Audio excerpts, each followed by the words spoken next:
lovely and feminine Filipina ladies. Welcome to my channel, and I am so grateful that you are here with me today. First, I want you to remember that in this journey, we have each other. We are all in this together. So as you watch or listen to this video, do sit back, relax, grab your favorite drink, do your skincare, anything you want, because in this video, ladies, I will share with you the hows of starting your very own feminine journey. Now, ladies, I want you to remember that being feminine, para sa akin, does not mean that you are weak or a pushover or that you're too nice to say no.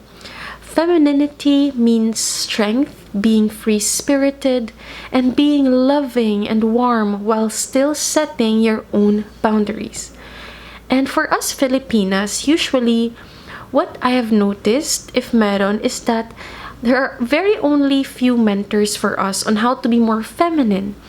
There are only very few mentors that teaches us how to be elegant, how to be classy as a Filipino woman, especially that we are living in the Philippines compared to the United States where the dynamic is very different. So we need someone who's there for us in this journey from the Philippines that we can relate to each other all the time. And this is exactly what this community, what this channel is for. So with that, ladies, if you're ready to start this journey, here is number 1 on how to start your feminine journey as a Filipina. Number 1 is set a clear mindset. With this journey, ladies, you have to ask yourself the difficult questions. First, why am I doing this? Kailangan mong alamin if ano ba yung mga whys mo. And are you doing this for you? Are you doing this for yourself? Or ginagawa mo ba to for somebody else? Now, the answer to this should always be that you're doing this for you. Because femininity is a continuous commitment you have with no one else but you. We are doing this not for perfection, but for improvement. When we are starting in our feminine journey, it's not always going to be easy. We will not always feel feminine every day. We will not always feel elegant every day. It is a learning process.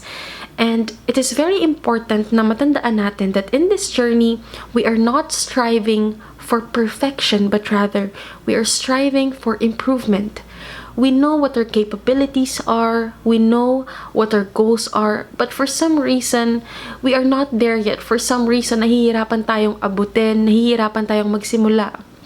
And ladies, with this, with being feminine, it is very important that we have to get back to our core in order for us to be the best version of ourselves. Now, second question is, we should ask ourselves, where do I want to be? If you have a clear idea of where you want to be at the end of this year, the next 3 or 5 years, then you will be inspired to start and be disciplined to continue. Kailangan mo talagang alamin na you can close your eyes, you can visualize where you want to be 3 years from now, 2 years from now, 1 year from now, or even 6 years from now. You have to visualize this so that you will be inspired to start and you will be disciplined to continue. So get back to your core, feel what's inside your heart, feel what you want, feel where you want to be, and imagine yourself at your best state, living your best life, and use that as a tool to start and continue with your feminine journey. Number 2 on how you can start with your feminine journey is, ladies, this is very important, and that is to develop your feminine style. Now, paano ba to gawin? How do we do this? First is, this encompasses taking care of yourself physically.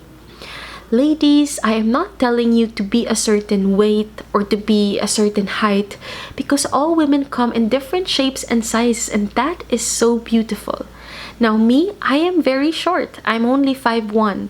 But does that stop me from being in this journey? It does not, because I know that with this journey, anyone can start with their feminine journey. And I will not let my insecurities, or I will not let something that is considered as less attractive socially to stop me with being elegant or being classy or being feminine altogether. And so shouldn't you. Now, physically taking care of yourself means treating our bodies right, doing what makes our body and what makes us feel good and at its best. This could be na mag-exercise ka, start developing a skincare routine, start exfoliating your skin in your bath, taking your vitamins. This is very important. Taking a trip to the salon once in a while to reward yourself, even do your nails or your hair, or eating more greens and healthy foods. Essentially, any activity that when you do it, you know that you did the right thing both for you and your body. Now, to develop your unique feminine style, you must know, ladies, what looks good on you. You must know, ano ba yung bagay sa akin? Ano ba yung susuotin ko? It complements me, it complements my body, it complements my style. Knowing what you like, what looks good on you, and what fits you properly is very important because the price of your clothes will not matter as long as you know how to make them look clean and polished.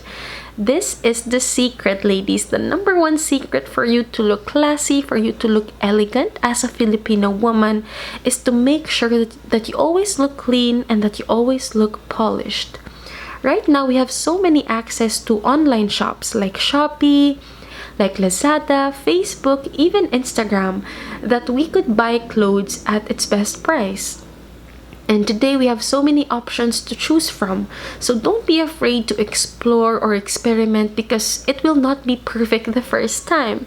It will take you a long time for you to develop your own feminine style, but at least you're trying. And trust me, ladies, when you do this, you will really enjoy it. Now, how do you do this practically? For me personally, especially when buying online, I make sure that before I actually add it to cart, I ask myself, what color makes me look more elegant? What color makes me look more polished, makes me look more clean? And ask yourself, is this shirt, is this dress, or is this skirt a reflection of the woman that I am and the woman that I want to be? These are, I know, maybe a little bit far-fetched, maybe sobra na, but it is essential when you are in this journey because the best way to start is now. And why not start wearing the things that you want to wear, the things that you envision yourself wearing 5 years from now as an elegant, classy woman? Why not start wearing them now? So ladies, always remember this when buying something on a physical store or something online. Because as much as we say that being how we look physically is not important, ladies, how we present ourselves still is how the world will see us. It is how the world will perceive us. So it is important to bring to them the whole package, bring to them what you're all about, and start being elegant, start being classy right now because now is the best time and place for you to start. Number 3 on how you can start your feminine journey is to start a self-care routine. Now, ladies, this is very important because without this, pwede nating maneglect or mapabayaan yung self natin without us even noticing. And I myself personally know the feeling of neglecting myself without even knowing it. And before, I used to not care about my skin. As in, wala talaga. I would just wash it and then I'm fine. I would not even put toner or moisturizer because I thought that it was a waste of time and I would always reason out that I'm busy or that I was not in the mood to do it. But the thing that blows my mind is, pwede tayong mag-scroll sa phone natin ng 2 or 3 hours unknowingly. But having a skincare routine that only takes maybe 5 to 10 minutes compared to 2 to 3 hours of mindless scrolling on our phone seems like a task na so big, seems like a task that we would procrastinate on. And for me, it is very important at first to be strict with yourself in following a self-care routine because if you do it maybe for 15 days straight, then this would turn into a habit. So then, even after that, kahit na it's one of those days where you don't feel good, you feel lazy, or you don't feel on top of your game, you will still do your skincare routine because it already became a habit. So that's how important it is. And just know that we can all relate to that. And I get you, ladies. I'm with you. Now, I'm not saying that my skin right now is perfect. It's actually very far from perfect. But at least I can say that I'm trying, and I can say that I will continue trying. Now, ladies, you may ask, what are the other forms of self-care? Now, self-care can manifest itself in so many ways. I have said it kanina na it could be a physical workout, it could be skincare, but self-care could also mean focusing on the small details. This includes improving your hygiene, taking notice of how your nails look like. Now, it doesn't really have to be polished. You can just make it look clean and just make it presentable all in all. And it could be taking care of your hair or start exfoliating your skin. Self-care could also mean journaling, stating positive affirmations to yourself, and many others. Self-care, ladies, can be anything you want it to be. It could be reading a book on a daily, it could be praying, it could be exercising. Whatever your definition of self-care is, that will do.